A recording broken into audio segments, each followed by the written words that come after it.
Welcome friends. இந்த நுணா மரத்தை எல்லாருமே பார்த்துருப்பீங்க. இதனுடைய வேர்கள், பட்டைகள், இலைகள், காய்கள், பூக்கள் எல்லாமே சித்த மருத்துவத்தில் பயன்படுத்துவாங்க. இது மற்ற மரம் மாதிரி கமர்ஷியலாக விவசாயம் செய்கிறாங்க. எதுக்காகனா அதனுடைய வேர் பட்டைக்காக. அந்த வேர் பட்டையிலேருந்து சாயம் எடுத்து நூல் துணி, பட்டு சீலைக்கு சாயம் ஏற்றுறதுக்காக இதை பயன்படுத்துகிறாங்க. நுணாலேயே இன்னொரு வகை இருக்குது, அதுதான் வெண்நுணா. அந்த வெண்நுணாவை தான் பழங்களுக்காக விவசாயம் செய்கிறாங்க. அந்த பழம் நீளமாக இருக்கும். அதனுடைய கலர் பச்சை கலர்லேருந்து மஞ்சள் கலந்த பச்சை, வெள்ளை கலரில் மாறும். அதுக்கப்புறம் அதை அறுவடை செஞ்சு விற்பாங்க. அதில் தான் ஜூஸ் போடுவாங்க. இந்த நுணா மரத்தில் இருக்கக்கூடிய பழங்கள் பச்சை கலர்லேருந்து கருப்பு கலரில் மாறும் பழுக்கும்போது. இந்த வீடியோவில் நம்ம நுணா மரம் விவசாயம் பற்றி பார்க்கலாம். நுணா மரத்தை விதைகள் மூலமாகவும் தண்டு வெட்டல்கள் ஸ்டெம் கட்டிங்ஸ் மூலமாகவும் வளர்க்கலாம். நல்ல பழுத்த நுணா பழத்தை தண்ணியில் போட்டு பிசைஞ்சு விதைகளை மட்டும் தனியாக எடுக்கணும். விதைகளை 24 to 48 மணி நேரம் சுடு தண்ணியில் போட்டு ஊற வைக்கணும்.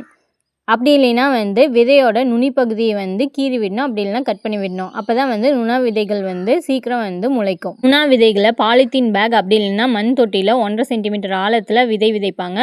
மோஸ்ட்டாக எந்த மாதம் நுணா விதைகளை விதைப்பாங்கன்னா மே, ஜூன் மாதத்தில். நம்ம விதைகளை ஊற வைக்காமல் அப்படி இல்லைன்னா நுனிப்பகுதியை கட் பண்ணாமல் அப்படியே ஊனினோம்னா விதைகள் முளைக்க 3 to 12 மாதம் ஆகும்.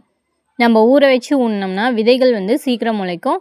2 மாதத்துலேயே விதைகள் முளைக்கும். 5 to 6 மாதத்துக்குள்ளே செடிகள் 4 to 6 இலைகளோட 25 to 30 சென்டிமீட்டர் வளர்ந்துருக்கும். அதுக்கப்புறம் நம்ம செடியை வயலில் நடலாம். நுணா மரம் தண்டு வெட்டுதல் ஸ்டெம் கட்டிங்ஸ் மூலம் எப்படி செடி வளர்க்கலான்னா, நல்ல ஆரோக்கியமான கிளைகளை செலக்ட் பண்ணி அதில் 15 to 20 சென்டிமீட்டர் நீளத்துக்கு தண்டை கட் பண்ணும். கட் பண்ணிவிட்டு அந்த கட் பண்ண தண்டோட மேல் பகுதி சமமாக இருக்க மாதிரி கட் பண்ணிவிட்டு அடிப்பகுதியை சாய்வாக இருக்க மாதிரி கட் பண்ணும். கட் பண்ணிட்டு ரூட்டிங் ஹார்மோன் இண்டோல் பியூட்ரிக் ஆசிடில் நினைக்கிறோம். அப்படி இல்லைன்னா கற்றாழை சாற்றை தடவி விட்டு அதுக்கப்புறம் மண், தேங்காய் நார், தொழு உரம் கலந்த கலவையை மண் தொட்டியில் அப்படி இல்லைன்னா பாலித்தீன் பேக்கில் ஃபில் பண்ணிவிட்டு அந்த ஸ்டெம் கட்டிங்கை இந்த மண்ணில் நடணும். நம்ம தண்டு நட்டதுலேருந்து 3 வாரத்தில் வேர்கள் வந்துடும்.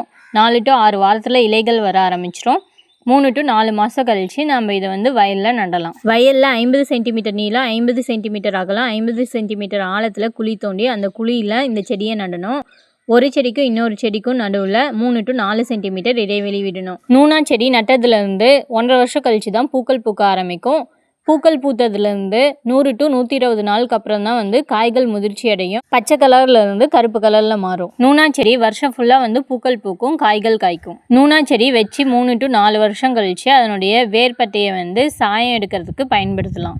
வேர்கள் 1 சென்டிமீட்டர் டயாமீட்டர் விட்டத்துக்கும் கம்மியாக இருக்கக்கூடிய சைஸ் வேர்களை செலக்ட் பண்ணிவிட்டு அந்த வேர்களை கட் பண்ணி அதை கழுவிட்டு அதனுடைய வேர் பட்டையை நீக்கி அந்த பட்டைகளை நிழலில் உலர்த்தி அதுக்கப்புறம் அதை சின்ன சின்ன பீஸாக கட் பண்ணோம். அப்படி இல்லைன்னா உரலில் போட்டு இடித்து அதை சுடுதண்ணியில் போட்டு கொதிக்க வச்சா அதுலேருந்து நமக்கு சாயம் கிடைக்கும். ஒரு முதிர்ச்சி அடைஞ்ச மரத்துலேருந்து நமக்கு 1 கிலோ to 2 கிலோ வரைக்கும் வேர்பட்டைகள் கிடைக்கும்.